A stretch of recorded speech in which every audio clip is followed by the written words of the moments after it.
కుంభరాశి వారికి ఏ పని చేసినా వెనక్కి వెళ్ళిపోతూ ఉంటుంది. కానీ ఇప్పుడు మాత్రం వీరికి కొన్ని మంచి అవకాశాలు అయితే రాబోతున్నాయి. అది కూడా మే నెల నుంచే కుంభరాశి వారికి అద్భుతమైన యోగాలు అయితే వీళ్ళని వరించబోతున్నాయనే చెప్పవచ్చు. ఎందుకంటే కుంభరాశి వారికి అధిపతి శనిగ్రహం. ఈ శనిగ్రహం మార్పు వల్ల కుంభరాశి వారికి కొన్ని ఉపయోగాలు అయితే రాబోతున్నాయి. అసలు శని భగవానుడు ఎవరైతే మంచి కర్మలు చేస్తారో, అంటే మంచి పనులు చేస్తారో వారికి మంచే చేస్తారు. చెడు కర్మలు అంటే చెడు పనులు చేసే వాళ్ళకి చెడు ప్రభావాన్ని చూపుతాడు. కాబట్టి మనం చేసే పనుల్లోనే మన జాతకం భవిష్యత్తు అనేది ఆధారపడి ఉంటుంది. ఎప్పుడూ కూడా ఎదుటి వారికి సహాయం చేస్తూ ఉండాలి. అనవసరపు దూషణలు చేయకూడదు. అదేవిధంగా మంచి పనులు చేసేవారికి శని అనుగ్రహం ఎప్పుడూ కూడా ఉంటుంది. చెడు పనులు చేస్తే ఆయన అలాగే తాట తీసేస్తాడు. కాబట్టి కుంభరాశి వారికి ఏ విధంగా ఉండబోతుందనేది తెలుసుకుందాం. ముందుగా కుంభరాశి వారి జీవితం అనేది అద్భుతంగా ఉంటుంది. కానీ వీరి గుణగణాల వల్ల కొన్నిసార్లు ఇబ్బంది రావడం జరుగుతూ ఉంటుంది. ఎందుకంటే కుంభరాశి వారు ఎక్కువగా చెప్పుడు మాటలు ఎక్కువగా వింటూ ఉంటారు. ఎదుటివారు ఏదైనా వచ్చి క్లోజ్గా మాట్లాడుతూ ఏం చెప్పినా సరే అదే నిజం అనుకుని ఎక్కువగా నమ్మేస్తూ ఉంటారు.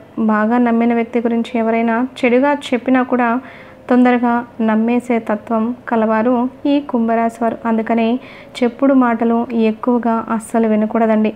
నా అన్న వాళ్ళని ఎప్పుడూ కూడా దూరం చేసుకోకూడదు. అదేవిధంగా ఎంత చెడ్డవారైనా సరే వాళ్ళు ఎవరినైనా నమ్మితే మాత్రం వాళ్ళ కోసం ఎంత దూరమైనా కూడా వీళ్ళు వెళ్ళడానికి సిద్ధంగా ఉంటారు. అందులోనూ కుంభరాశి వారికి ఎక్కువ దూకుడు స్వభావం ఉంటుంది. ఏదైనా కొత్త విజయాలు సాధించాలనే తపన వీరిలో ఎక్కువగా ఉంటూ ఉంటుంది. అంటే కొత్తగా ఎవరూ కనిపెట్టలేనిది కొత్తగా కనిపెట్టాలని చెప్పి వ్యాపారంలో కొత్త ఆలోచనలతో ముందుకు వెళ్తూ ఉంటారు.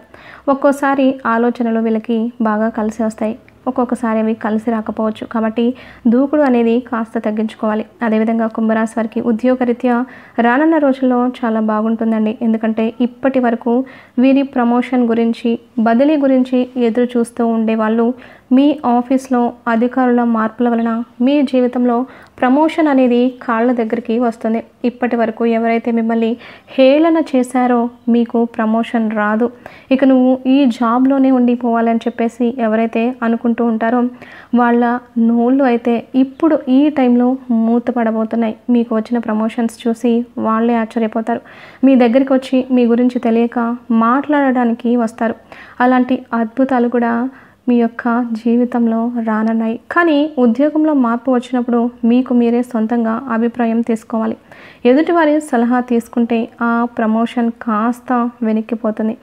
ఎక్కడికైతే మీరు బదిలీ అవ్వాలని నిర్ణయించుకున్నారో అక్కడికి మీరు బదిలీ అయితే ఖచ్చితంగా అవుతారు. కానీ ఉద్యోగరీత్యా మీరు ఎక్కడికైతే వెళ్తారో అక్కడ కొంచెం అప్రమత్తంగానే ఉండాలి. తోటి సహా ఉద్యోగులు మీతో కలిసి ఉన్నట్టే ఉంటారు. కానీ వెనకాల గోతులు తీసేవాళ్ళు చాలామంది ఉంటారు.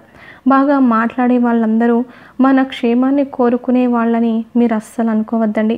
వాళ్ళు వెన్నుపోటు పొడిచే అవకాశం కూడా పోలేదు. కాబట్టి ఉద్యోగస్తులకి ఇలా ఉండబోతుంది. అలాగే వ్యాపార పరంగా మీరు కొత్త వ్యాపారాలైతే మొదలు పెడతారు. అలాగే రకరకాల కొత్త బిజినెస్లని తీసుకొని వస్తారు. వ్యాపారంలో మీరు మీ కుటుంబ సభ్యుల సలహాలు తీసుకోవడం చాలా మంచిది. అంటే మీ భార్య అలాగే మీ పిల్లల సలహాలు తీసుకుంటే చాలా మంచిది. కొత్త కొత్త విషయాలు కనుగొని వ్యాపారాన్ని పెంచుకునే ప్రయత్నం కూడా చేస్తూ ఉంటారు. అలాంటి క్రమంలో సమస్యలు ఎదురైనప్పటికీ కూడా ఆ సమస్య ఎదురైనా అనుకున్నది సాధించాలని పట్టుదల కుంభరాశి వారిలో ఎక్కువగా ఉంటుంది. ఆ పట్టుదలే మీరు అనుకున్న లక్ష్యాన్ని మీరు చేరుకునేలా చేస్తుంది. వ్యాపారంలో కొన్ని అవకాశాలు వస్తాయి. వ్యాపారం పెరుగుదల, అభివృద్ధి, ఆదాయం అనేది ఉంటుంది. అదేవిధంగా విదేశాలకు వెళ్ళాలనుకునే వారికి ఇదే మంచి సమయం అని చెప్పవచ్చు. వీసా, పాస్పోర్ట్ లేక ఇతరత్ర కారణాల వల్ల విదేశాల్లో ఉద్యోగం, వ్యాపారం లేకపోతే ఏదైనా విహారయాత్రకు వెళ్ళాలన్నా ఆటంకాలు వస్తున్నాయా? అయితే ఈసారి మీకు అదంతా కూడా తీరిపోతుంది. రాబోయే కొత్త సంవత్సరం అంటే ఉగాది తర్వాత మీ రాశిలో భారీ మార్పుల వల్ల మీకు ఉన్న అనేక అడ్డంకులైతే తొలగిపోతాయి. అనుకున్న లక్ష్యానికి మీరు అనుకున్నట్టుగా చేరగలుగుతారు. మీకు ఉన్న అనేక సమస్యలు తీరిపోయి మీరు హాయిగా సంతోషకరమైన జీవితాన్ని గడుపుతారు. కానీ శని ప్రభావం అనేది మీకు చివరి దశలో ఉంది కాబట్టి కుటుంబ పరంగా కొన్ని చికాకులైతే మీకు కనిపిస్తాయి. కుటుంబంలో ఎక్కువగా గొడవలు, అలాగే బంధువులతో ఆరోపణలు ఇలా ఎదుర్కోవాల్సి వస్తుంది. కుటుంబ సభ్యుల అనారోగ్య విషయాలలో ఆందోళన అయితే కలిగిస్తూ ఉంటుంది. చివరి దశ కారణంగా కుటుంబ విషయాల్లో ఇలాంటి శని దశ కారణంగా మీరు అనేక రకాల సమస్యలను ఎదుర్కోవాల్సి వస్తుంది. మీరు నోరు అదుపులో పెట్టుకొని మాట్లాడాలి. ఏదైనా మీరు మాట్లాడే మాట చాలా జాగ్రత్తగా మాట్లాడాలి. అది మీ ఇంట్లో పెద్ద గొడవకి దారితీసే అవకాశం అయితే ఉంది. కాబట్టి ఏది మాట్లాడాలనుకున్నా సరే ఆచితూచి ముందుకు వెళ్ళడం చాలా మంచిది. పిల్లల ఆరోగ్య విషయంలో చాలా జాగ్రత్త వహించాలి. అదేవిధంగా మీరు అనుకున్న పనులు సాధించాలంటే తప్పకుండా మీరు కొన్ని పరిహారాలైతే ఖచ్చితంగా చేయాల్సి ఉంటుంది. కుంభరాశి వారు ఎక్కువగా హనుమంతుడిని పూజించాలి. శనివారం రోజు కానీ మంగళవారం రోజు కానీ తమలపాకులతో హనుమంతునికి పూజ చేస్తే మీరు ఎదుర్కొంటున్న సమస్యలన్నీ కూడా ఇట్టే తొలగిపోతాయి. అనుకున్న పనులను అనుకున్నట్టు నెంబర్ 1గా సాధిస్తారు. చూశారు కదా ఫ్రెండ్స్, కుంభరాశి వారికి మరికొన్ని రోజుల్లో ఏ కొత్త వ్యక్తి వల్ల అత్యద్భుతమైన ఫలితాలు రాబోతున్నాయో, అలాగే నిద్ర లేవగానే కుంభరాశి వారు వేటిని చూస్తే ఐశ్వర్యం కలుగుతుందో, వేటిని చూస్తే దరిద్రం కలుగుతుందో, లక్ష్మీ కటాక్షం కలుగుతుందని ముందుగానే తెలియజేసే సంకేతాలు ఏంటో ఈ వీడియోలో మనం తెలుసుకుందాం.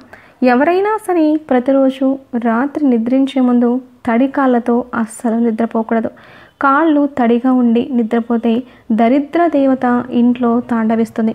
పొడి కాళ్ళతో నిద్రపోవాలి. అలాగే ఉదయం నిద్ర లేవగానే కళ్ళు తెరిచి మొట్టమొదటిగా ఎదుటి వాళ్ళ పాదాలు అస్సలు చూడకూడదు. ఎదుటి వాళ్ళ పాదాలు చూస్తే దరిద్రం చుట్టుకుంటుంది. ఉదయం నిద్ర లేవగానే ప్రతి ఒక్కళ్ళు కళ్ళు తెరిచి అరచేతులు చూసుకోవాలి. అరచేతులు చూస్తే లక్ష్మీ కటాక్షం కలుగుతుంది. అలాగే ఉదయం నిద్ర లేవగానే మొట్టమొదటిసారిగా జుట్టు విరబోసుకుంటున్న స్త్రీని అస్సలు చూడకూడదు. అలా చూసిన దరిద్ర దేవత తాండవిస్తుంది. నిద్ర లేవగానే చీపురును అస్సలు చూడకూడదు. నిద్ర లేవగానే చెత్త బుట్టను చూడకూడదు. వీటిలో ఏది చూసినా సరే దరిద్ర దేవత మీ ఇంట్లో ఖచ్చితంగా తాండవిస్తుంది. నిద్ర లేవగానే తులసి మొక్కను చూస్తే చాలా అంటే చాలా మంచిది. నిద్ర లేవగానే పగిలిన అద్దాన్ని కూడా చూడకూడదు. పగిలిన అద్దం చూస్తే ఆర్థిక ఇబ్బందులు వస్తాయి. చెత్త చూసినా, చెప్పులు చూసినా ఆర్థిక ఇబ్బందులు వస్తాయి. నిద్ర లేవగానే గొడవ పడుతున్న వ్యక్తిని చూశారనుకోండి, మానసిక ప్రశాంతత ఉండదు. ఆ రోజంతా ఏ పని చేసినా కలిసి రాదు. ఉదయం నిద్ర లేవగానే ఎవరైనా సరే అగ్నిని చూస్తే చాలా మంచిది. నిప్పులు చూస్తే మంచిది. గోవు తోక భాగం చూస్తే చాలా మంచిది. అసలు ఉదయం నిద్ర లేవగానే ఎవరైనా సరే గోవును చూశారనుకోండి, విపరీతమైన ఆయుర్దాయం పెరుగుతుంది. అలాగే ఉదయం నిద్ర లేవగానే పెరుగు చూసినా లేదా తేనె చూసినా సరే శుభం కలుగుతుంది. కళ్ళు తెరవగానే పెరుగును చూడండి, విపరీతమైన ఐశ్వర్యం వస్తుంది. ఉదయం నిద్ర లేవగానే పూలు చూస్తే విశేషమైన ఐశ్వర్యం. అలాగే పూలు చూసిన, పూలు తాకిన ఆ రోజు మీకు డబ్బు పరంగా బాగా అంటే బాగా కలిసి వస్తుంది. ఉదయం నిద్ర లేవగానే తెల్ల ఆవాలు ఉంటాయి కదండి, వాటిని చూసినా చాలా మంచిది. అలాగే నిద్ర లేవగానే మారేడు దళం చూస్తే మంచిది. అలాగే సంధ్యావందనం చేసుకొని ఉదయాన్నే మంచి బ్రాహ్మణుని చూస్తే చాలా మంచిది. వీటిలో ఏది చూసినా సరే అదృష్టం కలిసి వస్తుంది. కానీ పొరపాటును కూడా ఎదుటి వాళ్ళ పాదాలు చూడకూడదు. నిద్ర లేవగానే ఆకాశం కూడా చూడకూడదు. పగిలిన అద్దం కూడా చూడకూడదు. చెత్త బుట్ట చూడకూడదు. గొడవ పడేవారిని అస్సలు చూడకూడదు. జుట్టు విరబోసుకున్న మహిళని చూడకూడదు. ఈ ప్రత్యేకమైన వాటిని చూసిన అదృష్టం బాగా కలిసి వస్తుంది. అసలు ముందు మీరు లేవగానే మీ అరచేతులు చూసుకోండి. వీలైతే వెంటనే పెరుగు చూడండి, తేనె చూడండి, పూలు పూసినవి ఉంటాయి కదా, వాటిని పట్టుకోండి. విశేషంగా రోజంతా అదృష్టమైతే కలిసొస్తుంది. అలాగే తొందరలోనే అదృష్ట లక్ష్మి మీ తలుపు తట్టబోతుంది అని చెప్పడానికి సంకేతంగా ఉదయం నిద్ర లేవగానే మనకి కొబ్బరికాయ కనిపిస్తూ ఉంటే, ఎప్పుడైనా సరే ఉదయం నిద్ర లేవగానే మన కళ్ళ ఎదురుగా కొబ్బరికాయ కనిపించింది అనుకోండి, మనకి తొందరలోనే పట్టిందల్లా బంగారం అని చెప్పడంలో ఏ మాత్రం సందేహం లేదు. అలాగే ఉదయం నిద్ర లేవగానే అనుకోకుండా బయటికి రాగానే తెల్లటి పక్షి కనిపించింది అనుకోండి, తొందరలోనే లక్ష్మీ కటాక్షం కలుగుతుంది అని చెప్పడానికి దీన్ని మనం సంకేతంగా భావించాలి. అలాగే ఉదయం నిద్ర లేవగానే గడ్డి మేస్తున్న ఆవు కనిపించింది అనుకోండి, తొందరలోనే ఆ లక్ష్మీదేవి మిమ్మల్ని అనుగ్రహించబోతుంది అని చెప్పడానికి సంకేతంగా మీరైతే భావించాలి. ఇలా ఉదయం నిద్ర లేవగానే కొన్ని చూస్తే విశేషమైనటువంటి ఐశ్వర్యం కలుగుతుంది. ఉదయం నిద్ర లేవగానే కుంభరాశి వారు విష్ణుమూర్తిని మనసులో స్మరించుకోండి. అలా స్మరించుకుంటే లక్ష్మీ కటాక్షం చాలా సులభంగా కలుగుతుంది. అందుకే ఉదయం నిద్ర లేవగానే ఓం విష్ణువే నమః అని 3 సార్లు అనుకోండి, విశేషంగా లక్ష్మీ కటాక్షం అయితే కలుగుతుంది. ఐశ్వర్య ప్రాప్తిని సిద్ధం చేసుకోవచ్చు. వీడియో నచ్చితే ఖచ్చితంగా లైక్ చేయండి. అలాగే జై శ్రీకృష్ణ అని కామెంట్ చేయండి. మరిన్ని మంచి మంచి వీడియోల కోసం ఇప్పుడే ఛానల్ని సబ్స్క్రైబ్ చేసుకోవడం మర్చిపోవద్దు.